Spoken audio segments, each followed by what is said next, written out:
छठ माता की जय हो, छठ माता की जय हो, सूर्य देव की जय हो, सूर्य देव की जय हो। आज हम छठ माता को सच के आधार पर आप लोग का कथा सुनाती हूँ। ये कथा कोई झूठ नहीं है या नहीं बनावटी है, ये तो यहाँ पर घटना हो चुका है। माँ छठ माता अपना परपोक दिखा चुकी है। हम लोग जहाँ पर है यहाँ पर तो बिहारी और बंगाली सब लोग रहते हैं।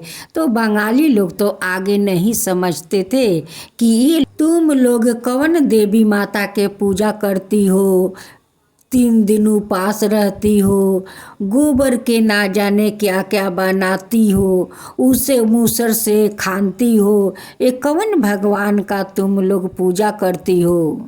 ये लोग तो आगे छठ माता का पूजा के महत्व नहीं समझते थे या नहीं बूझते थे, लेकिन अब नहीं, अब तो वो लोग खुद भी पूजा करते हैं और छठ माँ से डरते हैं।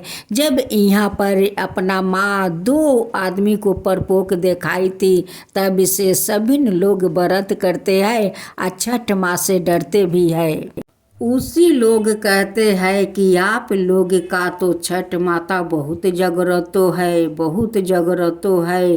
थोड़ा सा भूल हो जाने से संगे संगे वो परिणाम दिखा देती है। जो 5 घर बिहारी जो थे, उनमें से किसी को पति को तकलीफ था तो किसी को बेटा को तकलीफ था। उस लिए वो लोग छठ माँ को मानते मांगे थे कि हे छठ माता, मेरा पति अच्छा हो जाएंगे तो हम आपको 3 बरस छठ पूजा करेंगे। दूसरों वाली मानती है कि हे छठ माता, अगर हमारा बेटा ठीक हो जाएंगे तो हम आपको 3 बरस पूजा करेंगे। 5 ही घर का औरत लोग छठ माँ का पूजा कर रही थी।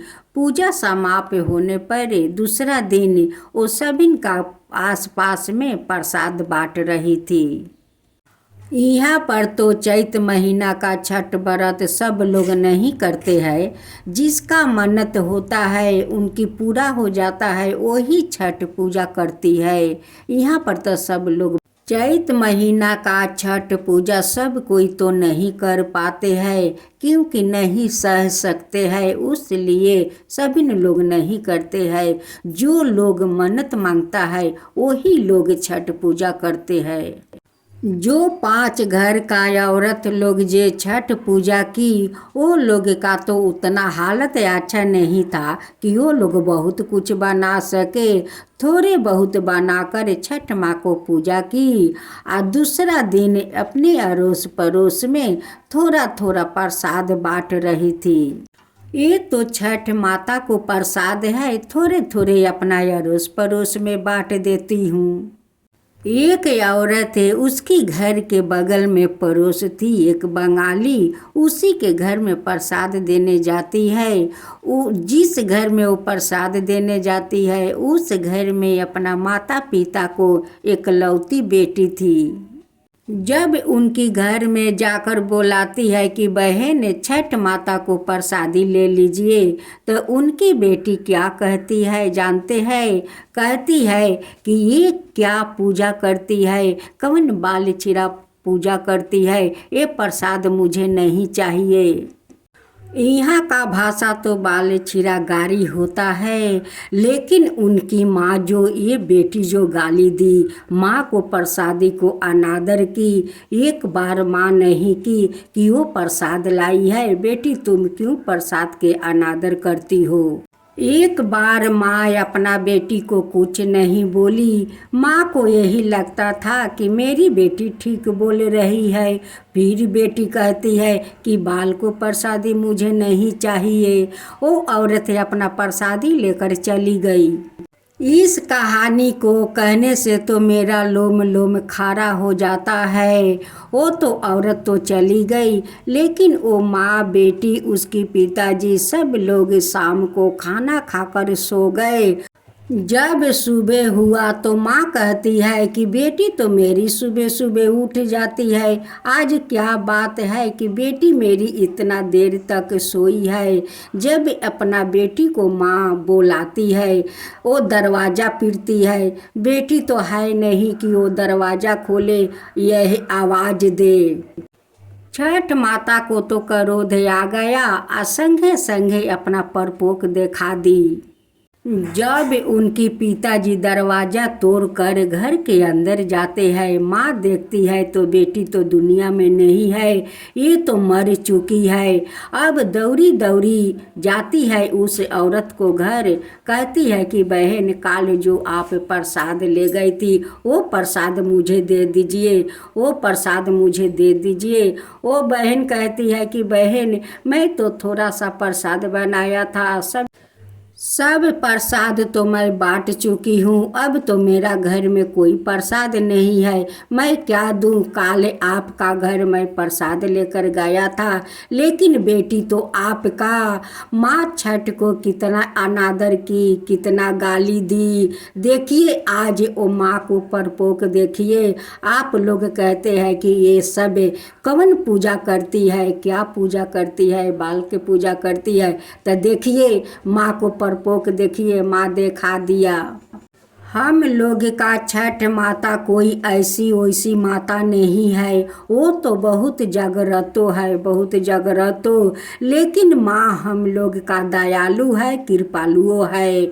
जो लोग मांगते हैं माँ देती है, लेकिन थोड़ा देर करती है, लेकिन वो सारे मनोकामना को पूरा करती है। और जो माँ को अनादर करते हैं वो संगे संगे माँ दिखा देती है। अगर आप अपने बेटी को डांट देती, यह प्यार से उस प्रसाद को ले लेती, तो शायद माँ को इतना क्रोध नहीं आते। आपका बेटी तो अनजाने में भूल नहीं की, वो तो जान सुन को उस प्रसाद को गाली दी, माँ को गाली दी, उसलिए तो माँ क्रोधित हो गई। देखिए आज क्रोध के कारण आज आपको क्या हुआ।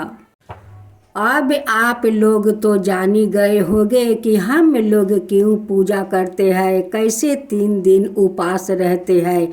हम लोग जो 3 दिन उपास रहते हैं वो माँ हम लोग का उपास रखती है, माँ हम लोग का शरीर में प्रवेश लेती है, उसलिए हम लोग 3 दिन उपास रहते हैं और माँ को श्रद्धा भक्ति से पूजा करते हैं। हम लोग भी घर में जो सामान लाते हैं, लेकिन हम लोग डरे डरे माँ को पूजा करते हैं कि कहीं हम लोग से भूल ना हो जाए। अगर कोई हम लोग से भूल हो जाता है, फिर भी माँ छठ से हम लोग 14 बार क्षमा मांगते हैं। अगर हम लोग का बच्चे से कुछ भूल हो जाते हैं तो उन्हें 2 थापड़ मार कर आँख से आंसू हम लोग गिरा देते हैं। वो आंसू देख कर माँ को माया आ जाते हैं और माँ उस भूल को माफ़ कर देती है। आप जानती हो क्यों माँ क्षमा करती है? क्योंकि ये संतान तो माँ के देनी संतान है। हम लोग अपना संतान के लिए, पति के लिए इनकी पूजा करते हैं, उसलिए माँ हम लोग पर प्रसन्न होती है, मन चाहे फल देती है। देरी होता है लेकिन मन चाहा वो फल भी देती है।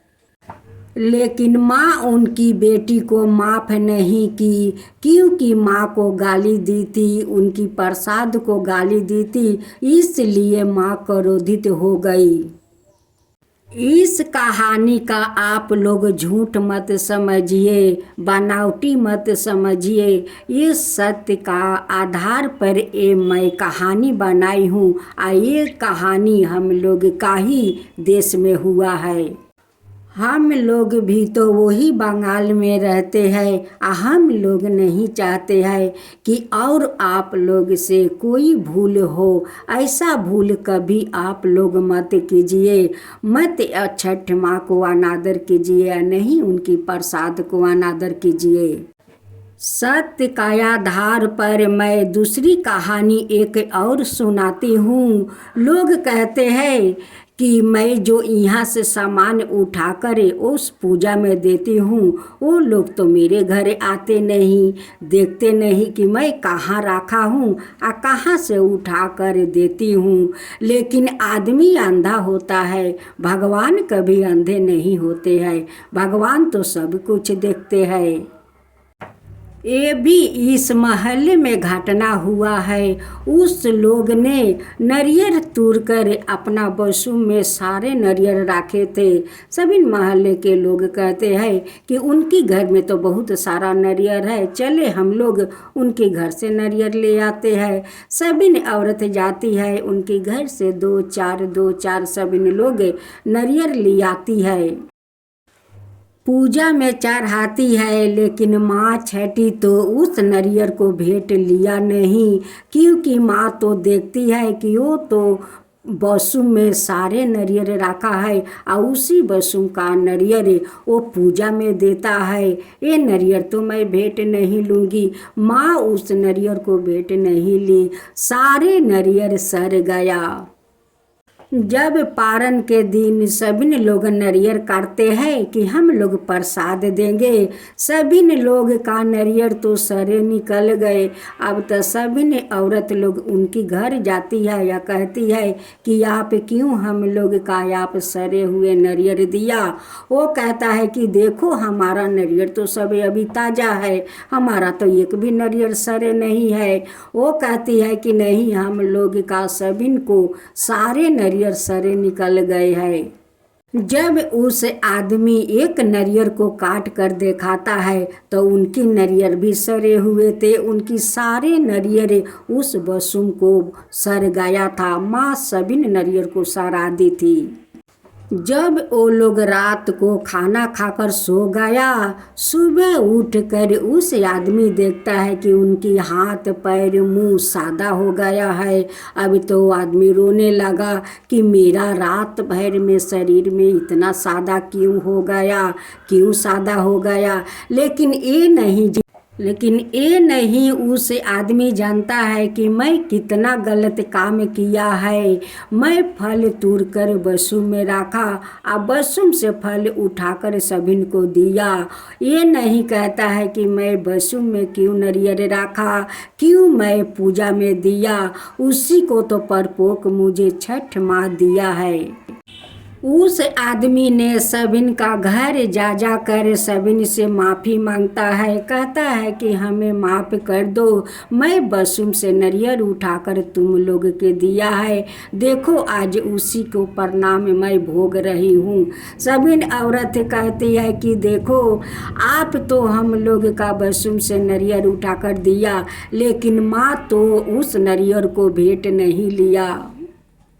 उस आदमी ने सबिन से तो माफ़ी मांगता है और सबिन को पैसा लौटा देता है, कहता है कि नहीं मुझे ये पैसा चाहिए, आप लोग पैसा वापस ले लीजिए और मुझे माफ़ कीजिए। सबिन औरत लोग कहती है कि हम लोग क्या छठ माता है कि हम लोग माफ़ कर दे। माफ़ी मांगना है तो आप छठ माता से हाथ जोड़कर माफ़ी मांगिए। अब तो उस आदमी ने कलशुप सजाकर हर साल जाकर घर में दियाता था कि आप लोग इस अर्घ माँ को दे दीजिए। और वो आदमी जाकर सुबह और शाम को फूल पानी और धूपकाठी लेकर गंगा में खड़ा होते और माँ से विनती करते कि माँ मुझे तो बहुत बड़ा मुझसे भूल हो गया है, मुझे माफ़ कर दीजिए, माँ मुझे माफ़ कर दीजिए। लेकिन माँ तो बहुत क्रोधित हो गई थी, उसलिए उन्हें परपोक दिखा दिया, लेकिन माँ तो उन्हें माफ़ नहीं किया। माँ तो उस आदमी का सपना में दर्शन देती है और कहती है कि तुम्हें क्या लगा, यही लगा कि मेरा पूजा क्या चीज़ है, हमारा में कौन शक्ति है, यही समझकर तुम्हें बसुम से नारियल दिया था कि मेरा वो भेंट चढ़ाए। तो लेकिन तुम्हारा नरियर तो मैं भेंट लिया नहीं। लेकिन देखो तुम्हारा हालत देखो, ये कभी तुम्हारा ठीक नहीं होगा, क्योंकि तुम जान सुन कर बसु में रखे थे। जान सुन को मेरा भक्तों को उस नरियर दिया था, उसलिए तुम्हारा कभी माफ़ नहीं मिलेगा। उस सपना को देख कर जो घर में नरियर दिया था, वही घर में आकर सभी से कहते हैं कि आप लोग का माता तो जागृत तो है। वो माँ मेरी सपने में आई थी, कहती है कि तुम्हारा भूल कभी माफ़ नहीं होगा। तुम जान सुन कर तुम किया है, जान सुन कर मेरे भक्तों को तुम बसुम से नरियर उठाकर दिया है, तुम्हारा कभी माफ़ नहीं मिलेगा। उस आदमी हर साल छठ का दिन एक दिन उपास रहकर दोनों समय वो पानी में खड़ा होता, वो माँ को पूजा करता। लेकिन वो आदमी तो मर गया, लेकिन माँ उन्हें कभी माफ़ नहीं किया। तो आप लोग देखिए कि उनकी भूल के कारण कितना बड़ा माँ दंड दी है। उसीलिए कोई ऐसा भूल कभी ना करे, कभी ना करे ऐसा भूल। हम लोग जिस बंगाल में रहते हैं, उस बंगाल में देखिए बिहारी से ज़्यादा लोग बंगाली छठ माता को मानते हैं और उन्हें व्रत भी करते हैं।